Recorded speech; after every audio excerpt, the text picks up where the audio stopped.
Cześć, witam wszystkich miłośników starych aparatów. Dzisiaj będzie film o 10 legendarnych rosyjskich aparatach.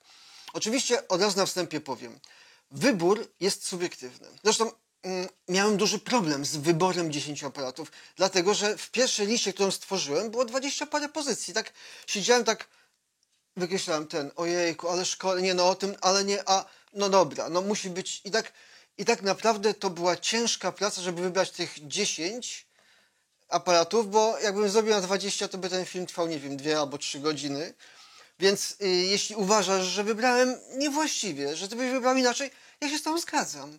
Ja, jak będę wybierał, chciałbym zrobić taki film za pół roku, wybrałbym 10 innych aparatów. Ale dzisiaj jest 10 legendarnych rosyjskich aparatów. Zaczynamy. Aparat pierwszy, Kijew 2. Kijew. Jest to oczywiście kopia Contaxa 2, przedwojennego aparatu, który był jednym z najlepszych aparatów, jakie zostały produkowane w okresie międzywojennym. Podstawowego konkurenta Leicy, moim zdaniem mającego kilka rozwiązań, które były zdecydowanie lepsze od Leicy, przede wszystkim połączony wizjer z celownikiem, co umożliwiało dużo szybsze fotografowanie, dużo lepsze czasy, metalowa migawka itd., itd. W związku z tym, że zakłady Zeissa przetrwały wojnę, Rosjanie w ramach odszkodowań wojennych zaliczyli sobie linie produkcyjne z Zeissa po to, żeby móc produkować swój aparat w Rosji. Projekt na początku nosił nazwę Wołga i tak miał się w ogóle aparat nazywać, Wołga. W 1946 roku została rozpoczęta jakby produkcja seryjna, raczej produkcja testowa aparatów. Na początku wolna, ale bardzo szybko zmienili go na Kijew w Niemczech. I tam byli szkoleni pierwsi pracownicy z zakładów, którzy później mieli to robić w Kijewie, te słynne aparaty Kijew. Oni byli w 1946 roku szkoleni w Niemczech, później pojechali i w 1947 została uruchomiona produkcja już w Kijowie z aparatów Kijew 2, analogicznie do aparatów Contaxa, oraz Kijew 3, czyli takiego samego, tylko że ze światłomierzem. Tu mamy Kijewa, to jest Kijew 4AM, czyli dużo późniejsza wersja aparatu, 30 lat później, natomiast obiektyw jest z pierwszej wersji. To jest obiektyw, który był w Kijewie 2.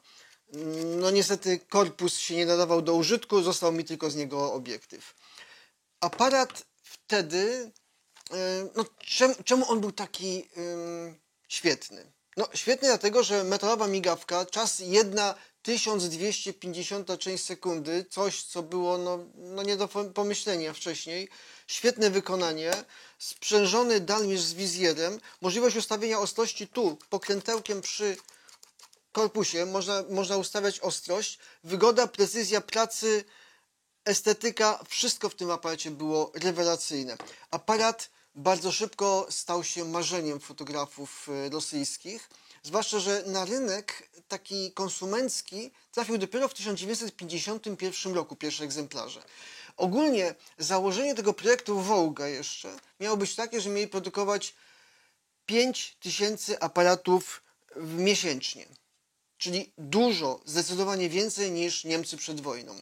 W latach 50., pod koniec lat 50. osiągnęli poziom około 3500 aparatów, czyli już się zbliżali do tego swojego założeń 1945 roku, natomiast poziom 5000 sztuk osiągnęli w roku 1982 i uważa się, tak się czyta na forach rosyjskich opisujących właśnie Kijewy, uważa się, że to były najgorsze lata produkcji tych aparatów. Chodzi taka pogłoska czy legenda, że przyjechała niezapowiedziana kontrola z Moskwy gdzieś około 1981 roku. Jak przyjechała, jak sprawdziła aparat, to wszystkie kazała wybrakować od razu, czyli żadnego nie puściła do sprzedaży. Aparat był montowany przez wiele lat na tych samych maszynach, które się zużywały, traciły precyzję z obróbki. W latach 80. na emeryturę odeszli pracownicy, którzy byli szkoleni w tych oryginalnych zakładach Zeissa w Niemczech.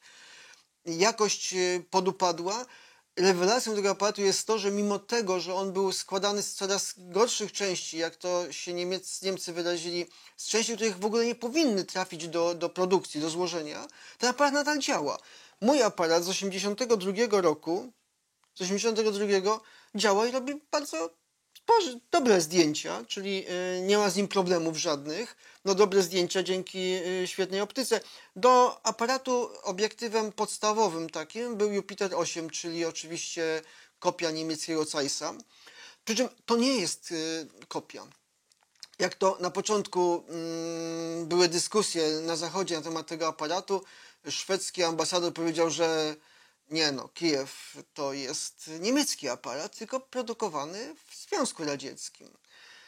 Był zawsze marzeniem wszystkich fotografów rosyjskich, fotografów bloku wschodniego. Ja pamiętam, jak fotografowałem Smieną i kolega mi pokazywał Zorki. Mówi, ty zobacz, Zorki. Ja wtedy nie byłem w stanie docenić tego aparatu. Zorki, no to ten. On mówi, ale to nie jest najlepszy rosyjski. Mówi, jest jeszcze Kijew. Wow. Ja mówię, aha, Kijew. Ja byłem młody wtedy, głupi. Okej. I to by była pierwsza moja oferta, propozycja na legendarny rosyjski aparat Kijew 2, produkowany od 1947 roku, mniej więcej do 55 w produkcji był, a ogólnie Kijewy były produkowane do 86 roku. I produkowane były oczywiście w fabryce Arsenał w Kijowie. Druga moja propozycja legendarnego aparatu rosyjskiego to będzie Leningrad.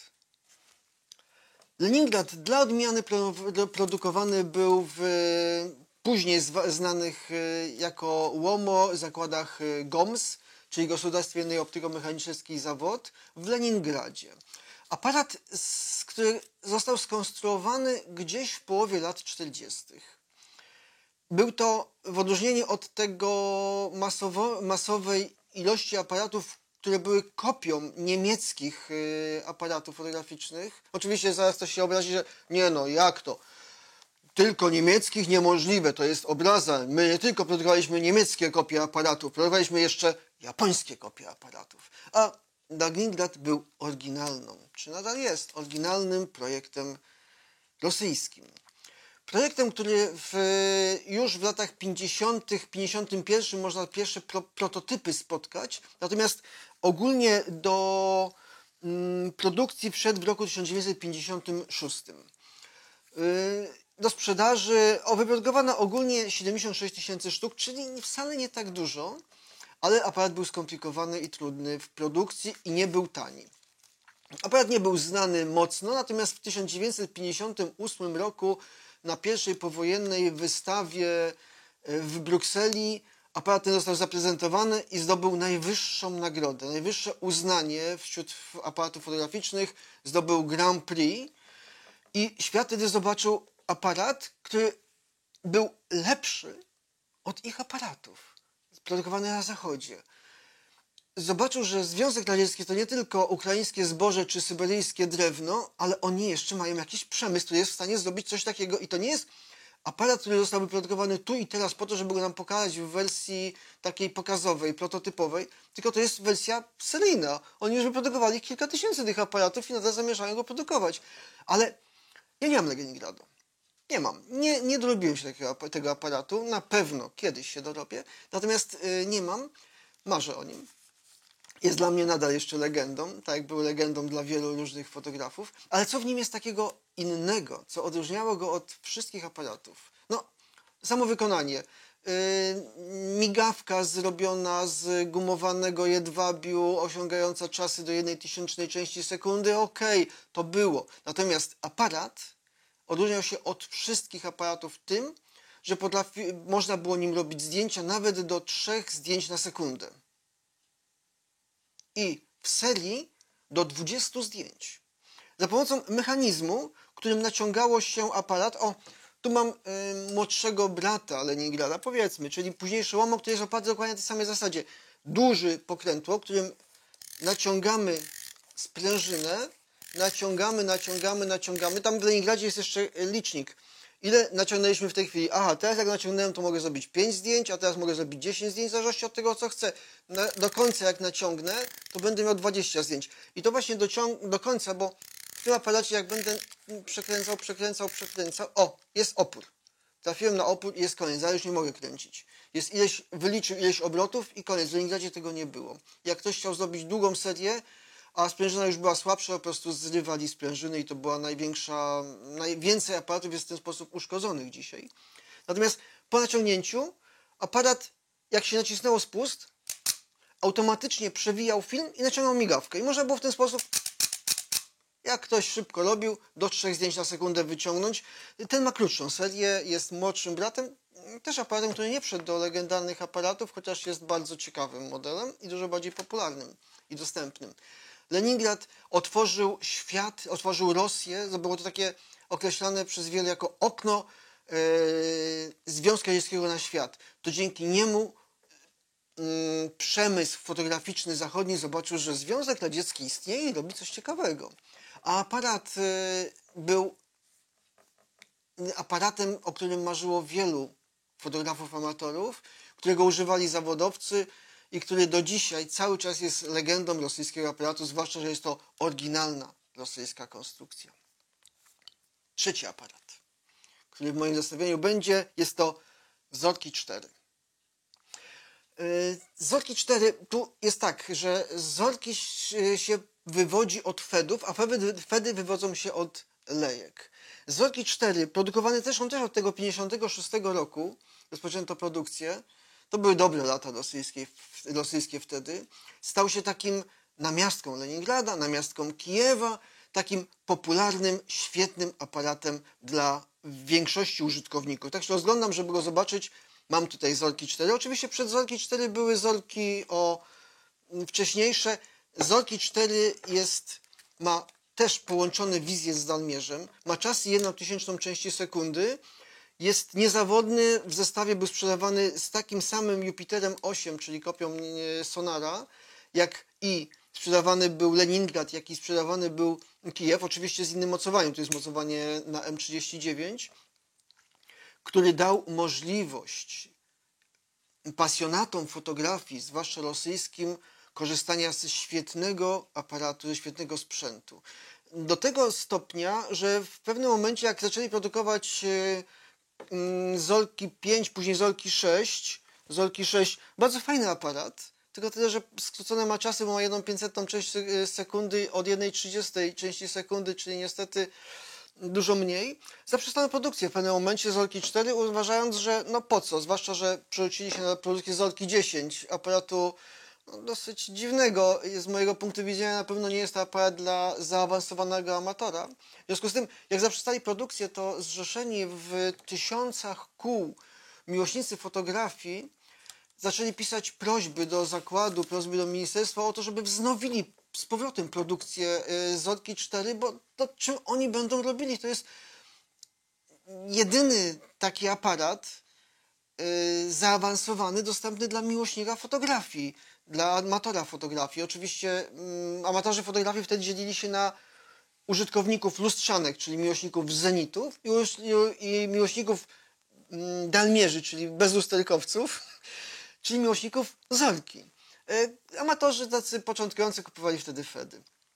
Więc ci zaawansowani, którzy używali Zorki, pisali, prosili i produkcja została wznowiona i w sumie Zorki 4 później poprawili, czy zmienili, dali mu naciąg szybki i było Zorki 4K, w sumie przeszło 2 miliony egzemplarzy aparatów, które cieszyły właśnie miłośników fotografii i były takim aparatem wymarzonym zaawansowanego amatora fotografii w Związku Radzieckim i nie tylko, i był aparatem, o którym marzyło wielu początkujących fotografów.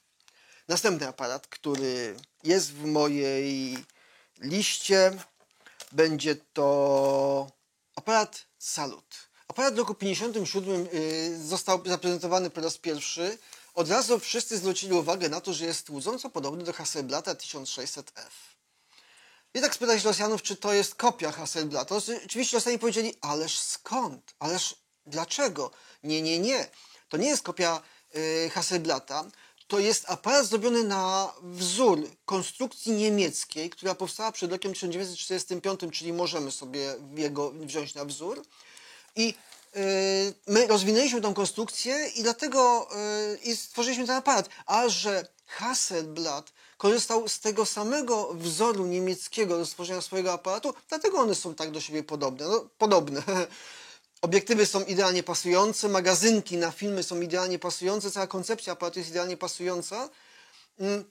Skąd się Rosjanom wzięło pomysł, żeby zarzucić, że Hasselblad jest na podstawie niemieckiego aparatu stworzony? No, wzięło im się z tego, że w latach 40., jeszcze w okresie wojny, rząd szwedzki zwrócił się do Wiktora Hasselblada, znanego już wtedy konstruktora aparatów, o skopiowanie niemieckiego aparatu, który oni mogliby zamontować w samolotach do tego, że mogli robić zdjęcia lotnicze. Wiktor Hasselblad wtedy stwierdził, że on skonstruuje własny aparat i przedstawił im własną konstrukcję aparatu średnioformatowego. Pokazał po prostu to, co dzisiaj znamy jako Hasselblada. Pierwszy tego typu modułowy aparat, jaki został zaprezentowany. A Rosjanie, zarzucając, że to jest ten sam projekt, moim zdaniem, no, fakt, że Wiktor Hasselblad w latach, pod koniec lat 20., latach 30. pracował w fabrykach niemieckich fotograficznych, między innymi w Dreźnie, w kilku fabrykach pracował, ucząc się jakby zawodu, ucząc się, poznając sposoby czy techniki konstruowania aparatów, co się robi, jak się robi. I myślę, że na tej podstawie Rosjanie zarzucili mu, że to jest nie jego własny projekt. No a sami się usprawiedliwili i świat niestety przełknął to, moim zdaniem, kłamstwo lekko, więc mogli sprzedawać swoje aparaty Salut, zresztą znane na zachodzie przede wszystkim jako Zenit 80, bo pod tą nazwą były eksportowane. Salut w Związku Radzieckim i trochę w Europie Wschodniej, natomiast na zachodzie Zenit 80. Później produkowany był aparat do roku 73. Później zmienili konstrukcję, wprowadzili Saluta S, przede wszystkim różniącego się popychaczem do przysłon w obiektywie. Później był Kijew 80, Kijew 88. Aparaty świetnie się sprzedające, zresztą miałem możliwość fotografowania Kijewem 88 przez jakiś czas. Nie mam go ze sobą, bo mi się popsuł. Bardzo łatwo było popsuć migawkę, migawka metalowa, czas 1/1000 części sekundy, bardzo dobre, nowoczesne, fajne. Rosjanie w 1983 roku na targach w Niemczech zaprezentowali Kijewa 90. Zastanawiam się, że właśnie Kijew 90 nie powinien być w tej legendzie fotografii, ponieważ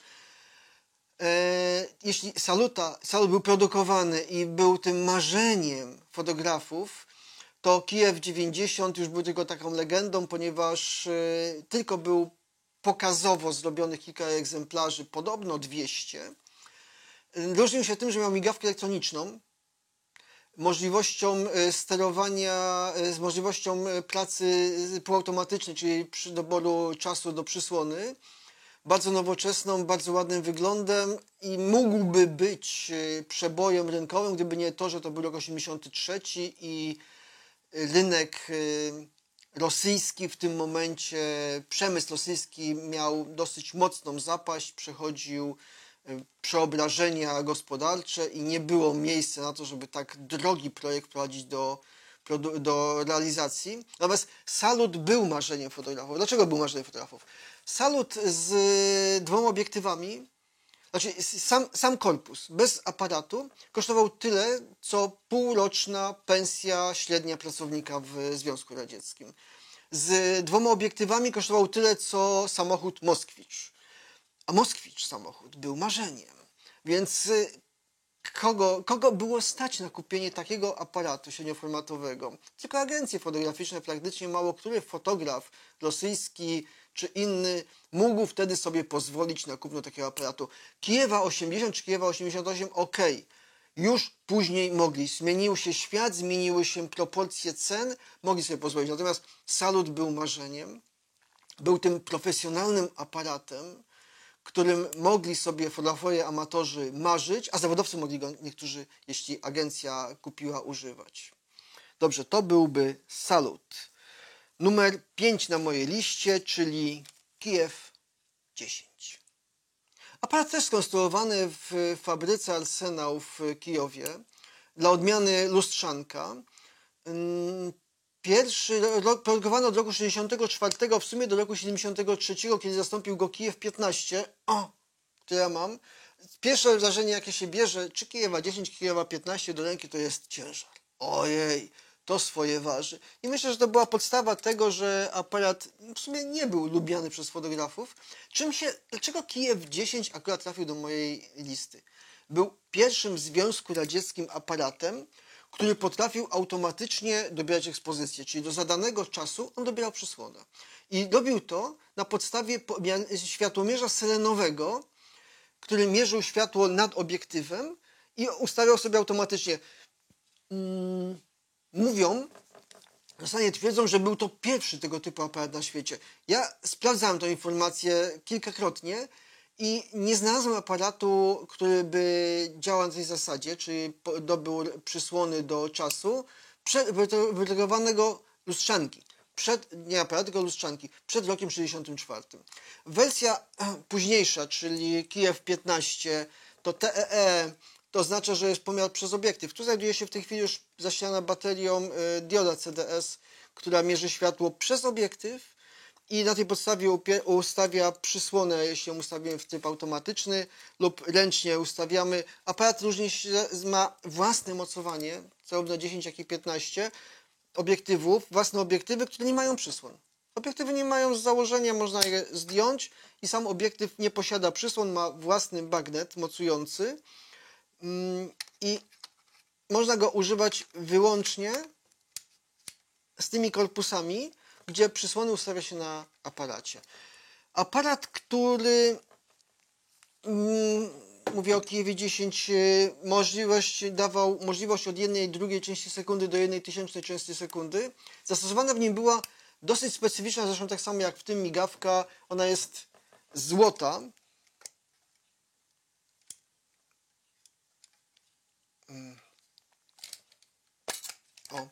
Jak się na niej przyjrzy, to ona jest po prostu miedziana, czyli jak złota wygląda. I jest to migawka wachlarzowa. Ja nie wiem, czy ktoś jeszcze zrobił taki projekt migawki, która działa na zasadzie, się obraca półkoliście w stosunku do tego okna, gdzie się znajduje film.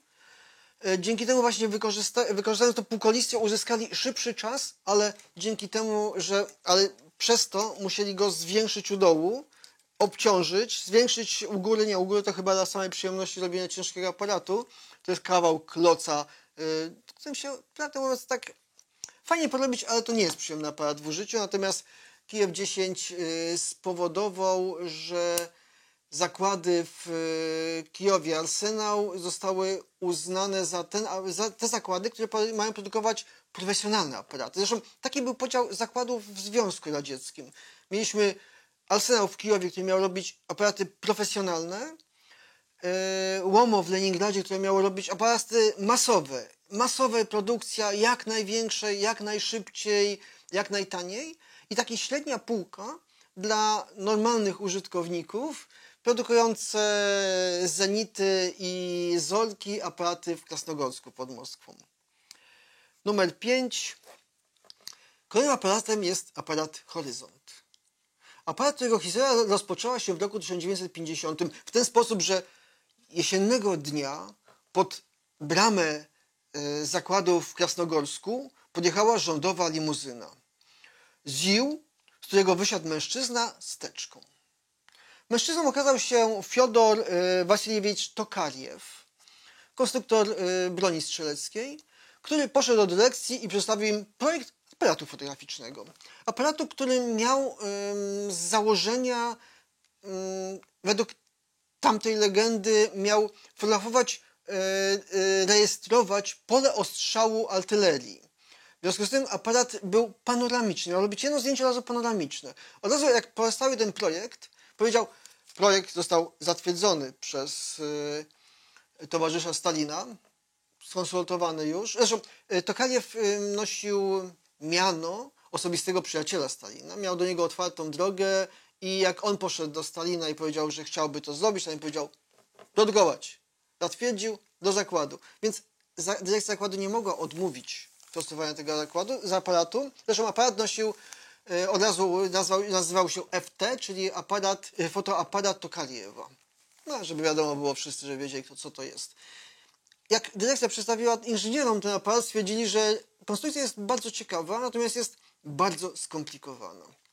Na tyle skomplikowana, że nie podejmują się jego produkcji i aparat w sumie trafił na półkę. Projekt trafił na półkę. Co prawda w roku 1951 pojawiły się jakieś prototypy, które były produkowane i tam pojawiały się co jakiś czas prototypy produkowane, robione według tej konstrukcji.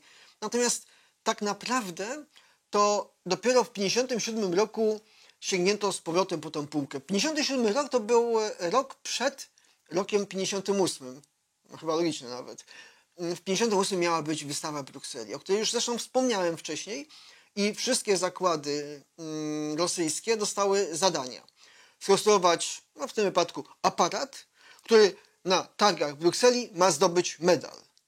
Bo jak nie, to następny aparat będziecie konstruowali oglądając z okien białe niedźwiedzie. No jest to pewna motywacja dla pracowników. Rosjanie potrafili motywować pracowników. Bardzo potrafili. W związku z tym odgrzebali ten projekt Tokariewa i zrobili i wyprodukowali wtedy aparat FT2. Aparat trudny w obsłudze. Aparat w sumie mało praktyczny, ponieważ robił tak szerokie zdjęcie, że nie było powiększanego, które mogłyby to później zrobić odbitki z tego. Natomiast wszedł do produkcji i był. W roku 1966 ktoś postanowił zmodernizować, znaczy w zakładach postanowili zmodernizować ten projekt i przerobili go i zrobili na jego podstawie aparat Horyzont. I to był przebój. Aparat Horyzont, w którym zmieniono obiektyw, zmieniono kąt patrzenia tego obiektywu, natomiast dzięki zastosowaniu, zresztą tamtym też było, półokrągłego prowadzenia filmu, bo co jest dziwnego w tym aparacie? A w aparacie obiektyw się obraca. Ciach, ciach. Dla zrobienia zdjęcia obiektyw wykonuje taki ruch. Przesunięcia, naświetlając po kolei ten film mniej więcej 2 klatki w horyzoncie tego, co zostanie naświetlone, przez co uzyskuje bardzo dobrą jakość i w rękach osoby, która wie, jak go wykorzystać, aparat jest rewelacyjny. Zdarzyło mi się gdzieś w latach 80. fotografować horyzontem i przyznam się, że jakoś tak nie spodobał mi się. Marnowałem 2 klatki zamiast jednej na ujęcie, a ujęcie było szerokie, gdzie mogłem tak wyciąć ten środek, bo reszta tak... Ale ja wtedy nie dojrzałem do fotografowania takim aparatem. Natomiast z 10 lat później, z 15 lat później poznałem człowieka, poznałem. Po prostu zobaczyłem zdjęcia na wystawie robione właśnie horyzontem. Tak stałem i gapiłem się na te zdjęcia i mówię, wow!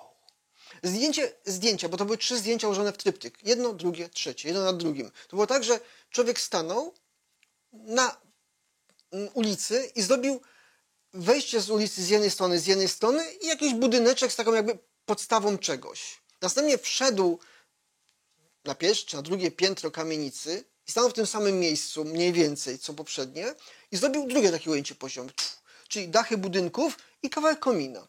A następnie wszedł na dach i zrobił trzecie ujęcie, gdzie tylko komin wystawał i niebieskie niebo. Rewelacja. Ja na to patrzyłem, byłem urzeczony tym tryptykiem, który pokazywał wszystko w sposób genialny. Zresztą pamiętam też tego samego chłopaka, faceta, zdjęcie lin. Robię dla odmiany w pionie. Panoramę w pionie, oczywiście. Pod nogami miał liny skręcone takie nad morzem, pomost, brzeg morza i statek w tle. Jak popatrzyłem na to wszystko, stwierdziłem, że ja bym chciał horyzonta, ale wtedy już niestety horyzonty zaczęły być drogie. I są drogie do dzisiaj cały czas. Można dzisiaj kupić cały czas, można kupić horyzonta, ponieważ od 1991 roku mniej więcej wznowiono produkcję aparatów horyzont jako horyzont 202. Na początku był pod nazwą Technopan, fińskiej firmy. Podobno legendy mówią, że Finowie zaprojektowali właśnie tą plastikowe nakładkę na aparat, bo czym on się różni? Ten Horyzont 202, którego dzisiaj można kupić w sklepie łomograficznym za około 1000 zł, 1000 z hakiem chyba, od tego Horyzon 202, od Horyzonta, tego legendarnego, różni się wewnętrznie, nie różni się prawie niczym. Ma usuniętą najważniejszą wadę Horyzonta, czyli to, że wizjer był zdejmowany i mógł spaść, więc tu jest zamontowana stałe i ma taką plastikową obudowę na wierzchu, którą użytkownicy mówią, że ona jest w sumie w porządku, bo zabezpiecza resztę mechanizmu, to jest w środku taką powłoką. Tak jakby się wzięło tamtego i się nakleiło tak na niego jeszcze dodatkowy plastik. Wygląda paskudnie. Uczciwie powiedzmy. Wygląda paskudnie, natomiast jeśli chodzi o robienie zdjęć, on się niczym nie różni od tamtego oryginalnego Horyzonta i warto, jeśli ktoś chce kupić ten aparat. Produkowany jest cały czas nadal w Krasnogorsku, a z ciekawostek jedynym dystrybutorem na Europę tego aparatu jest Manfrotto. To firma znana ze statywów, zresztą dobrych, i jest to jedyny przedstawiciel, który sprzedaje te aparaty w Europie. Wyszło to, tak nie widać, natomiast wyszło to w momencie, kiedy jest to jedyna firma, która serwisuje te aparaty. W Europie jest to włoski oddział Manfrotto, który jako jedyny naprawia Horyzonty 202. Legendarny aparat, marzenie wielu fotografów. Dzisiaj ja też bym chciał nim porobić zdjęcia. Musiał być w zestawieniu obowiązkowo. Numer 6. Następnym aparatem znowu wrócimy się do Łomo. Mamy rok 1970. Pojawia się Smiena 8M. Smiena jest znana już wcześniej. Zaprojektował ją ten sam inżynier Szapirow, który zaprojektował Leningrada, czyli w 1953 roku zaprojektował Smienę. Aparat, który Smiena sama w sobie nie jest ładnym aparatem. Przyjemny w obsłudze, da się nim robić zdjęcia, ale nie jest to rewelacyjny aparat. W 1963 roku w ramach różnych modelizacji powstaje Smiena 8. Pierwszy taka fajna, poważna, dobra Smiena, która ma przewijanie filmu powrotnie do kasety i którą się robi dobrze zdjęcie. W 70 roku robią jej lifting, tej Smienie 8, w związku z tym, że mechanika jest dokładnie ta sama, tylko tyle, że wygląda aparat współcześnie, nazywają go Smiena 8M i to się staje przebojem. Aparat jest tani, kosztuje 15 rubli, dostępny, prosty, dziecinnie prosty, przez to bardzo dużo dzieci go używa. Ja też będąc dzieckiem używałem Smieny 8M. Zresztą kto nie używał Smieny 8M? No kto? Gdybym to pytanie zadał w latach 70. czy 80., to by wszyscy podnieśli rękę i powiedzieli, ja używam. No dzisiaj oczywiście jest to mniej osób, ale jeśli nie używałeś Smieny 8M, to kup. To kosztuje 20 zł raptem, a frajda z fotografowania tym aparatem jest duża. Jego wyprodukowano raczej 20 zł, no może być czasami 40. Wyprodukowano go 20 parę milionów, 22 miliony. Daje możliwość wielokrotnej ekspozycji. Dzięki swojej prostocie obsługi mamy czas i przysłonę zresztą w formie obrazkowej, odległość w formie obrazkowej, brak światłomierza, aż zachęca do twórczego fotografowania. Zachęca do tego, żeby fotografować, kombinować coś z tymi zdjęciami. I dzięki temu aparatowi, na którym wielu młodych ludzi rozpoczynało swoją przygodę z fotografią, wciągnęło ich to i wyrośli z nich prawdziwi, profesjonalni fotografowie, czyli reporterzy, czy artyści, to dzięki temu aparatowi, który w młodości dostaje rodziców, a masz tam 15 rubli, przeżyje, do tego masz film za 50 kopiejek, baw się dziecko. Dzięki temu aparatowi, który był tak masowy, ludzie polubili fotografię i fotografowali wtedy, a i dzisiaj nadal fotografują. Smiena 8M z zakładów Łomo niemożliwe, żeby nie była w moim zestawie jako najbardziej popularny aparat, od którego wszyscy kiedyś zaczynali fotografię, a od którego dzisiaj nadal, jeśli chcesz analogowo zacząć fotografię, możesz też zacząć od niego. Robi świetne zdjęcia, ponieważ ma bardzo dobry obiektyw, czasy ustawia się i przysłony ręcznie, a reszta zależy tylko od twojej wyobraźni. Kolejnym aparatem jest Łomo LCA. aparat, który powstał w roku 1983, jest to kopia Cosiny CX-1, oczywiście w zakładach w Leningradzie, w zakładach Łomo, od tego zresztą jest nazwa. Łomo Camera Automat, czyli automatyczny aparat, który sam potrafi dobierać ekspozycję, który jest prosty w obsłudze, ma szerokokątny obiektyw o takiej sobie jakości i który jest poręczny i który do roku 90 był takim mało znanym aparatem i mało lubianym w sumie aparatem. Sam miałem możliwość nim gdzieś koło lat 90 porobić zdjęcia i stwierdziłem, że jakość optyki tego aparatu jest taka, że nie bardzo mi się chce robić zdjęcia tak marnym obiektywem, ale to dzięki tej jakości tej optyki aparat w latach 90 i prostocie obsługi zyskał to właśnie miano takiego aparatu artystycznego. Takiego aparatu, którym gdyby Warhol wtedy robił zdjęcia, to z chęcią by takim aparatem fotografował. Do tego jeśli dołoży się przeterminowane filmy, które dają odjazdowe kolory, wychodzą z tego zdjęcia, które są niepowtarzalne. Zdjęcia, które są podstawą łomografii, czyli całego ruchu łomograficznego. I zresztą aparat jest produkowany do dzisiaj. Jako LCA+, produkowany jest podobno na Białorusi, w zakładach Biełomo. I można go cały czas kupić, chociaż można też kupić jeszcze oryginalną wersję. Jeśli interesuje Cię łomografia jako taka, to jest to ten kultowy, podstawowy aparat łomograficzny, którego każdy łomografista powinien mieć. Oczywiście można wykonywać łomografię za pomocą i zmieny jednej czy drugiej, czy można, chociaż ja tego w ogóle nie rozumiem, wykonywać łomografię za pomocą Nikona, co jest dla mnie w ogóle, czy jakiejś innej, dużo zaawansowanej lustrzanki, ale to jest dla mnie w ogóle, ja nie rozumiem tego, jak można robić łomografię za pomocą, nie wiem, Minolty 7000. Czy Hasselblada, też spotkałem się, zdjęcia łomograficzne Hasselbladem, no to tak zdjęcia łomograficzne powinieneś robić aparatem prostym.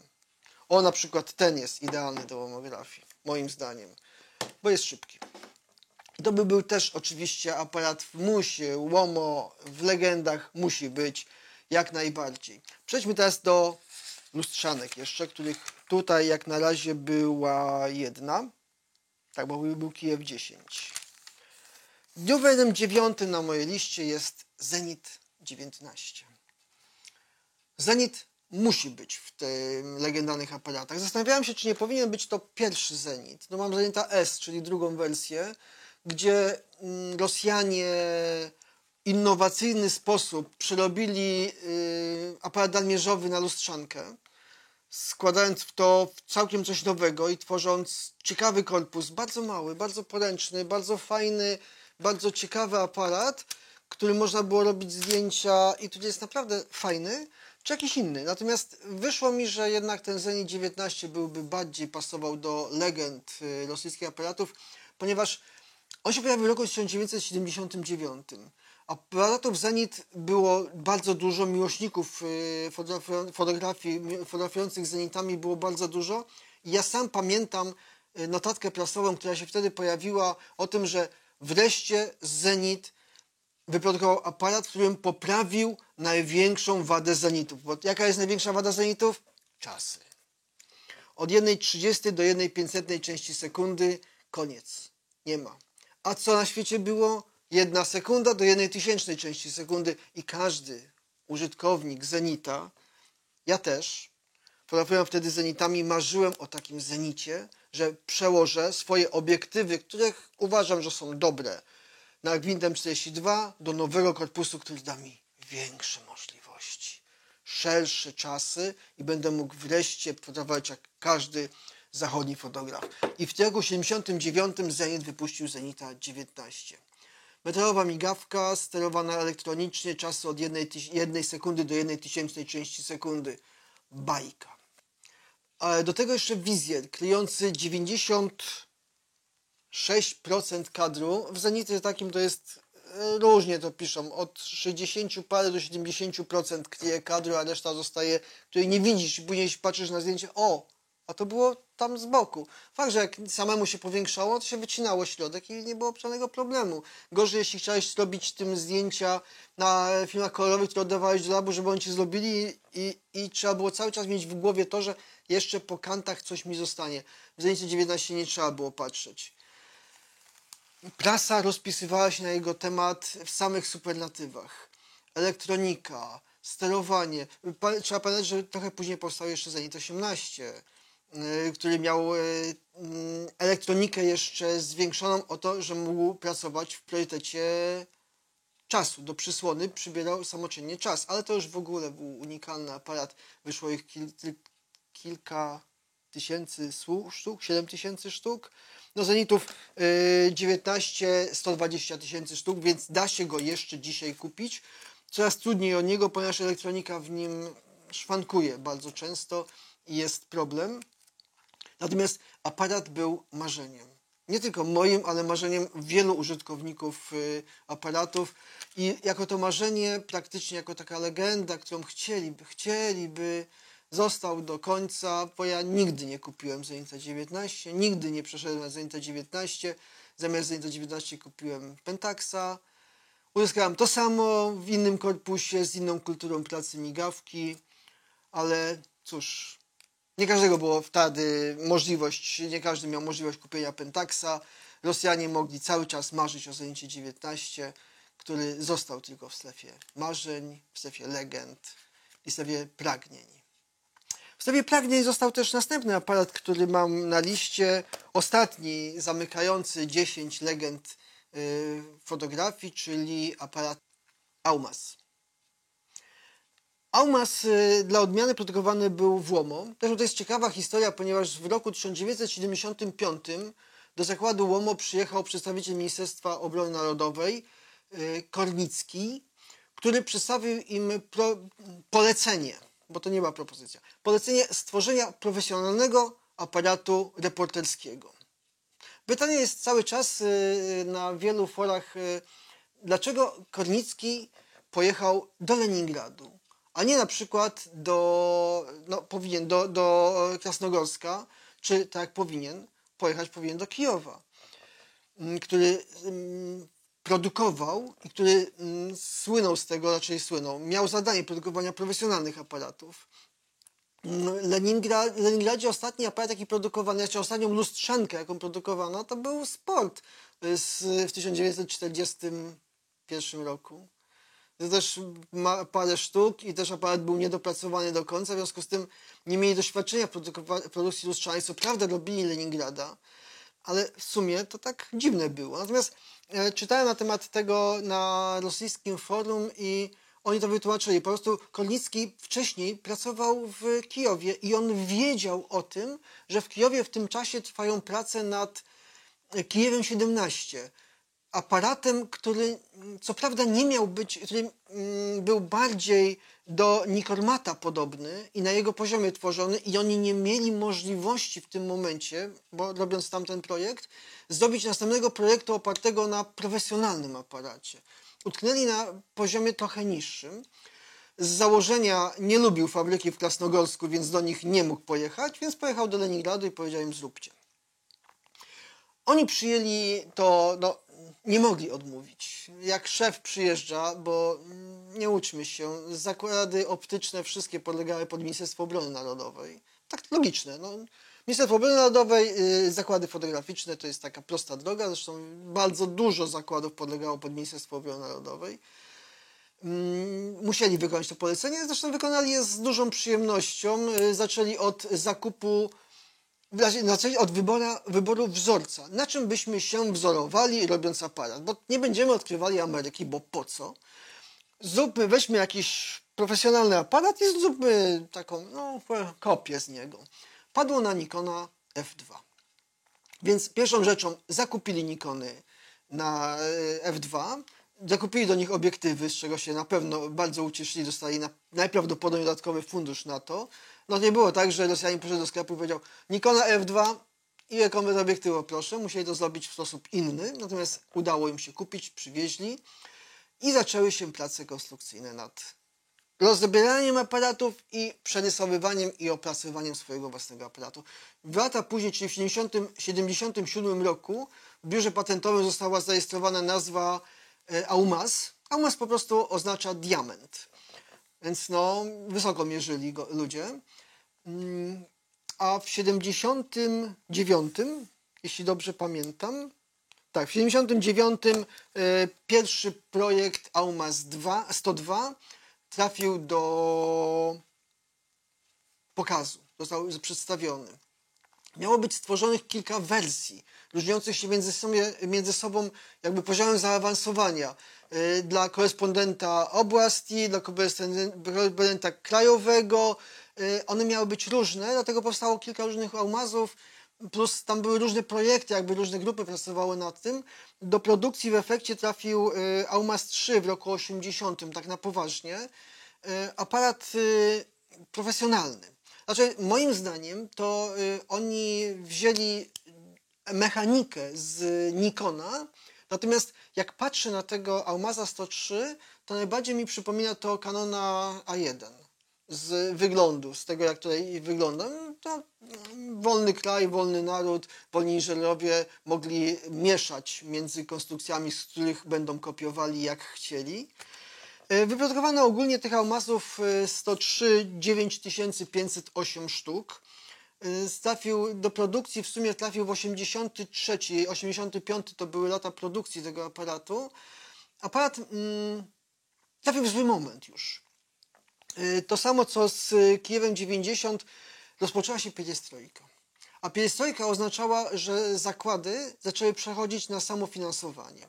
I produkcja musiała być opłacalna.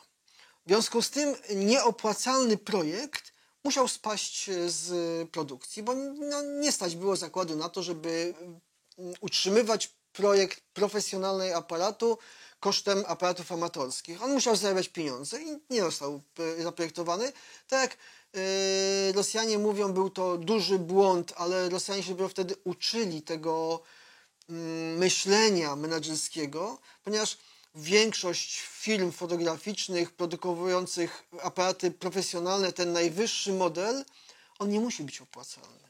On ma pokazywać możliwości fabryki, zachęcać ludzi do tego, żeby wow, a kupują i tak model niższy. Zresztą Paryż-Dakar Rally, raczej aktualnie Dakar, gdzie widzimy samochody wyścigowe, lecące, fabryczne, jakieś tam, które nie mają nic wspólnego z tym samym modelem, tak samo nazywającym się do produkcji trafiającym, natomiast to jest tylko reklama i ten aparat profesjonalny powinien być aparatem dofinansowanym z kosztu sprzedaży tańszych aparatów i Aumaz miałby sens wtedy, kiedy oprócz Aumaza 103 produkowany był Aumaz, nie wiem, 1003, który by był dużo prostszym modelem, natomiast wszyscy by myśleli, że to jest na tych samych elementach jakby robionych. Natomiast drugą wadą tego Aumaza było to, że on wszedł w produkcję w zakładzie, który produkował aparaty masowe. Produkowały m.in. Smienę, którą wypuszczały w ciągu minuty 6 sztuk aparatów schodziło z produkcji w tamtych latach Smieny. 6 sztuk na minutę. W związku z tym te wszystkie zakłady, które produkowały części, były nastawione na masową produkcję. I w momencie, kiedy trafił im i do tych samych zakładów trafiły części do produkcji Aumaza. W związku z tym oni nie byli nastawieni na to, że mają robić część dobrze dopasowaną, dobrze zrobioną, wyszlifowaną, tylko mają robić szybko.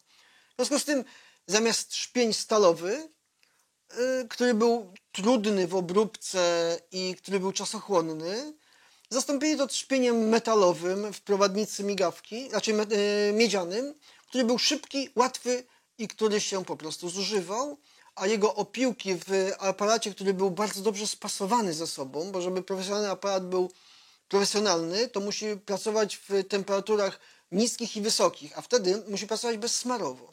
W związku z tym to musi być wszystko ze sobą dotykać i tylko szczelinka, pomiędzy którą znajduje się powietrze, powoduje to, że wszystko się ładnie obraca.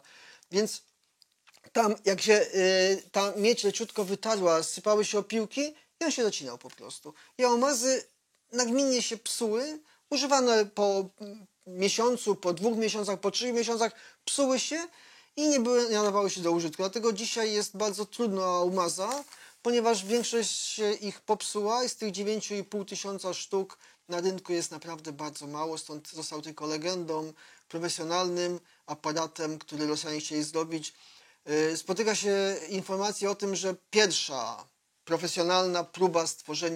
rosyjska próba stworzenia profesjonalnej lustrzanki, co oczywiście to nie jest prawdą. Pierwszą próbą profesjonalnej lustrzanki był Sport. Produkowany w 1958 roku. Ten 1958 rok to był bardzo dobrym rokiem do aparatów. Sprodukowany był dla odmiany w Krasnogorsku i też się nie udał. Wyprodukowano go więcej sztuk niż Aumaza, natomiast to trzeba wziąć i spróbować z nim zrobić zdjęcie, żeby stwierdzić, dlaczego reporterzy nie chcieli używać tego aparatu, mimo że on ma kliny w środku. Kliny w środku, no to jest, aha. A to trzeba zobaczyć, jak to wygląda. I dlaczego nie chcieli go używać i woleli używać zwykłych zorek zamiast tego profesjonalnego aparatu.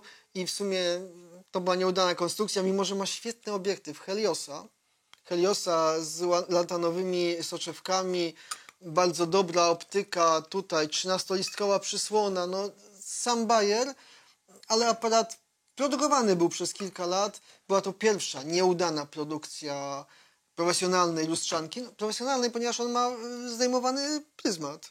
O, jak najbardziej. Nawet zakładany, jak się umie go dopasować. O, udało mi się. Drugą próbą był właśnie Aumaz lustrzanki profesjonalnej, niestety też nieudanej. Na tym bym zamknął listę 10 legendarnych rosyjskich aparatów. Dziękuję za uwagę. Zapraszam Cię do wpisania, jakie Ty uważasz, że aparaty powinny być w dziesiątce legendarnych rosyjskich aparatów. To może zrobimy wersję legendarne aparaty 2, legendarne aparaty 3.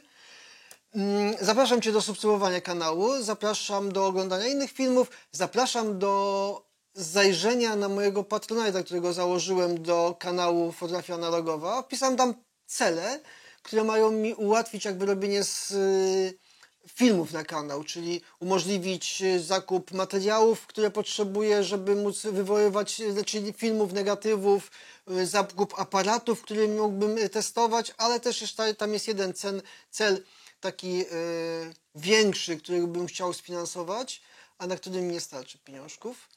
W związku z tym zapraszam Cię do zajrzenia na mojego Patronite'a, zobaczenia, czy te cele Ci odpowiadają, a ja ze swojej strony chciałbym dla patronów, którzy w tym roku będą mnie wspierali, dla patronów ogólnie, przygotować kubki, które będą wyłącznie dla patronów kanału Fotografia Analogowa, których nie będzie można inaczej kupić, tylko dostać jako patron, których kubki wzoru jeszcze nie ma, ale na pewno jak zrobię, to pokażę, jaki to będzie kubek. Także zapraszam do przyłączenia się do patronów kanału Fotografia Analogowa. Na pewno ułatwi mi to tworzenie tego kanału. Dziękuję jeszcze raz za uwagę. Życzę wszystkiego najlepszego z okazji nadchodzących świąt i do zobaczenia. Cześć.